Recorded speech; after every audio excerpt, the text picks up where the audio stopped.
আজকের জুমার সংক্ষিপ্ত আলোচনার বিষয় রমাদানের শিক্ষা।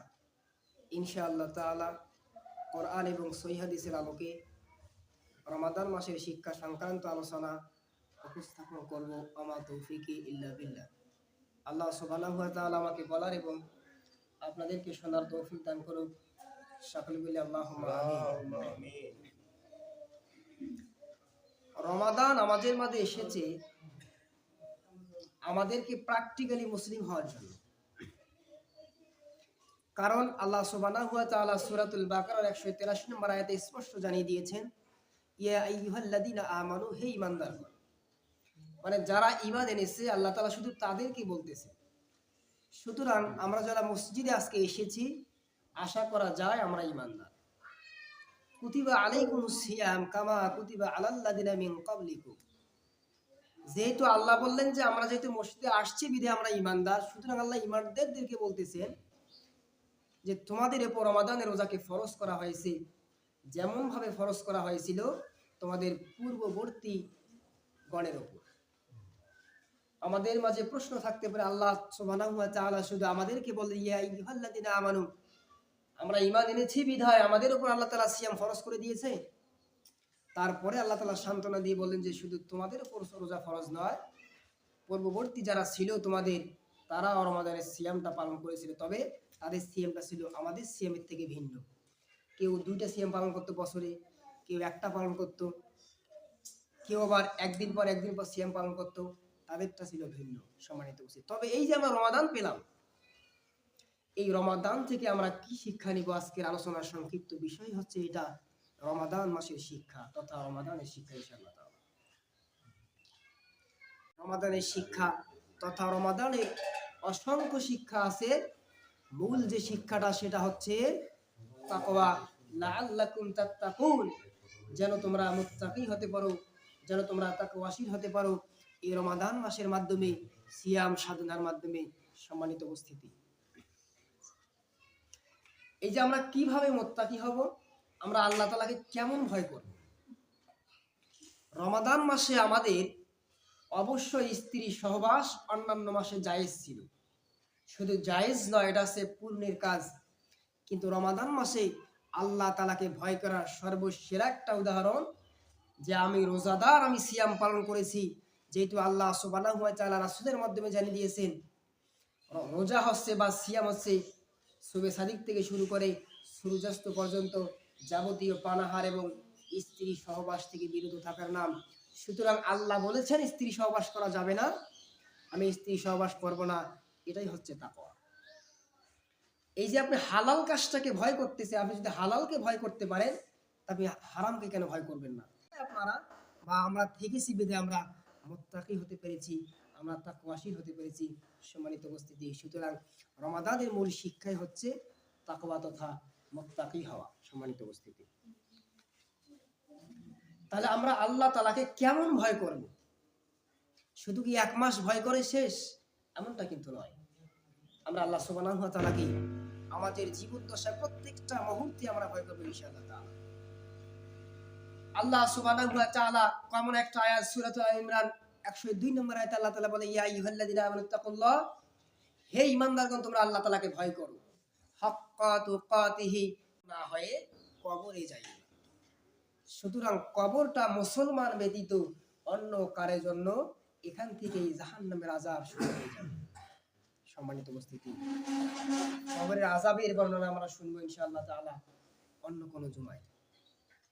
তাহলে আল্লাহ তাআলা প্রত্যেকটা জায়গায় শুধু মুমিনদেরকে বলতেছেন যে মুমিনরা তোমরা তাকওয়াশীল হও, তোমরা আল্লাহকে ভয় করো, তোমরা মুত্তাকি হও, তোমরা তাকওয়া অর্জন করো।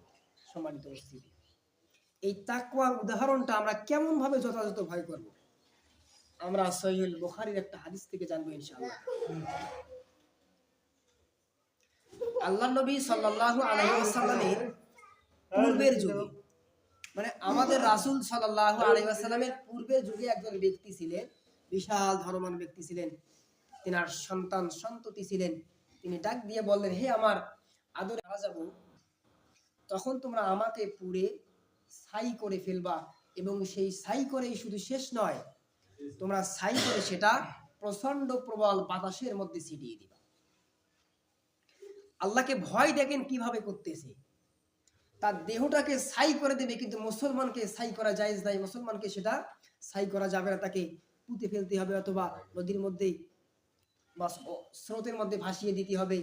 কিন্তু এখানে তিনি বললেন, আমি তেমন কোনো আমল করি নাই, আমি শুধুমাত্র তোমার ভয়ে, তোমার কবরের ভয়ে, তোমার কবরের আযাবের ভয়ে, তোমার জাহান্নামের ভয়ে আমি এটা কাজ করতে বলেছি। সুবহানাল্লাহ। আল্লাহ সুবহানাহু ওয়া তাআলা অত্যন্ত দয়াশীল। ইন্নাল্লাহা গফুরুর রহিম। আল্লাহ সুবহানাহু ওয়া তাআলা শুধু ক্ষমাশীল নন, তিনি দয়াবান, তিনি দয়াশীল। আল্লাহ তাআলা বললেন, বান্দা তুমি আমাকে ভয় করেছো, ভয় করার মতো ভয় করেছো, আমি তোমার ভয় করাকে রাজি খুশি সন্তুষ্ট হয়ে আমি তোমাকে জান্নাতের ফয়সালা দিলাম। সুবহানাল্লাহ। তাহলে ওই ব্যক্তি আল্লাহ তাআলাকে কেমন ভয় করেছে? যথাযথ ভয় করেছে। যথাযথ ভয় করার কারণে আল্লাহ সুবহানাহু ওয়া তাআলা তাকে জান্নাত দান করলেন। আমরা যদি আল্লাহকে ভয় করি, ভয় করার মতো ভয় করব। আমরা দুনিয়ার আগুনকে যেভাবে ভয় পাই, তাদের জন্য রয়েছে ইহকালে এবং পরকালে সুসংবাদ বলি। সুবহানাল্লাহ। তাহলে আমরা অবশ্যই ঈমান এনেছি, রমাদান আমাদেরকে তাকওয়ার শিক্ষা দিয়েছে, আমরা তাকওয়াশীল হতে পেরেছি বা হব ইনশাআল্লাহ তাআলা। তাহলে আমাদের জন্য আল্লাহ তাআলা দুই জায়গায় সুসংবাদ দিলেন, এক ইহকালীন সুসংবাদ, দুই হচ্ছে পরকালীন সুসংবাদ। তাহলে আল্লাহ তাআলা যাকে সুসংবাদ দেয়, এটা কি সাধারণ কোনো সুসংবাদ হতে পারে? সুতরাং সুসংবাদ তাদের জন্য যারা ঈমান এনেছে এবং তাকওয়াশীল হয়েছে, মুত্তাকি হয়েছে, যারা খোদাভীরু হয়েছে, তাদের জন্য। আল্লাহ সুবহানাহু ওয়া তাআলা অন্যত্রে বলতেছেন, ফা ইন্নাল্লাহা ইউহিব্বুল মুত্তাকিন। নিশ্চয় আল্লাহ সুবহানাহু ওয়া তাআলা যারা মুত্তাকি, যারা আল্লাহ তাআলাকে ভয় করে, যারা আল্লাহ ভীরু, তাদেরকে ভালোবাসেন। তাহলে আল্লাহ যাকে ভালোবাসেন তাদের ইহকালেও কোনো ভয় নাই, তাদের বড় ঈমান আনো। ইহকালে তোমাদের জন্য রয়েছে সুসংবাদ, ইহকালে তোমাদের রয়েছে সুসংবাদ, পরকালে রয়েছে সুসংবাদ। ইহকালে সুসংবাদ মানে এই যে আল্লাহ তাআলা ভালোবাসেন।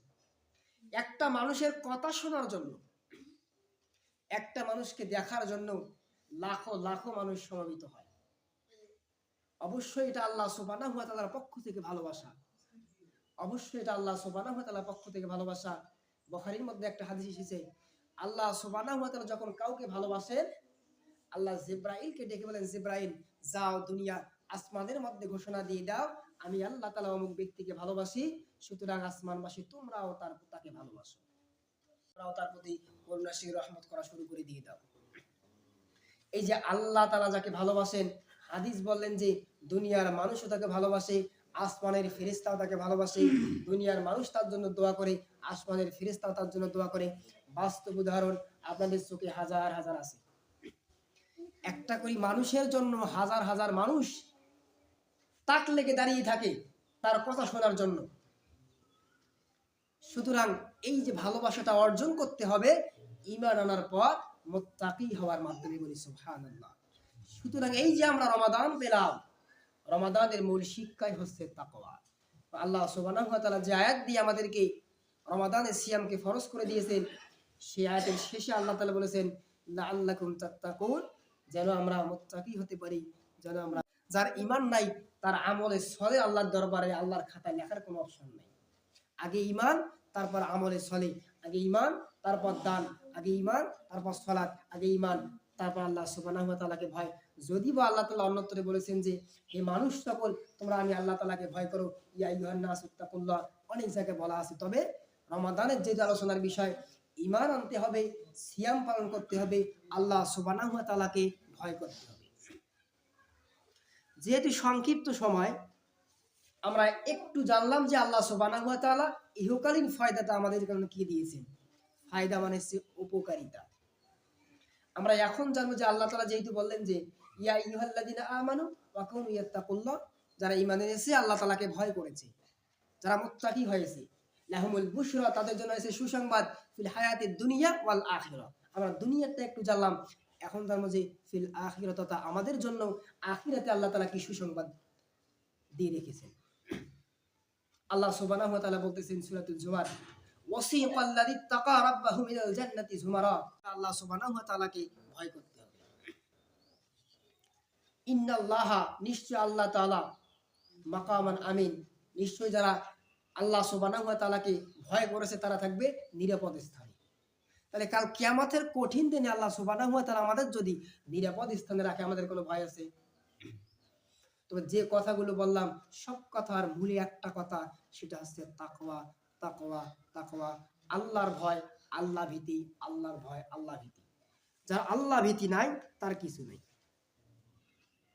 আর রমাদান আমাদের মাঝে এসেছে আল্লাহকে ভয় করার একটা প্র্যাকটিক্যালি মাস হিসেবে। শুধু একটা শিক্ষা বিষয় বললাম যে রমাদানের মূল শিক্ষা হচ্ছে তাকওয়া। এছাড়াও আমার কাছে যে বইটা আছে, বইটার নাম হচ্ছে রমাদানের 30 শিক্ষা। কয় শিক্ষা? কথা বললাম শুধু একটা, বাকি কয়টা আছে?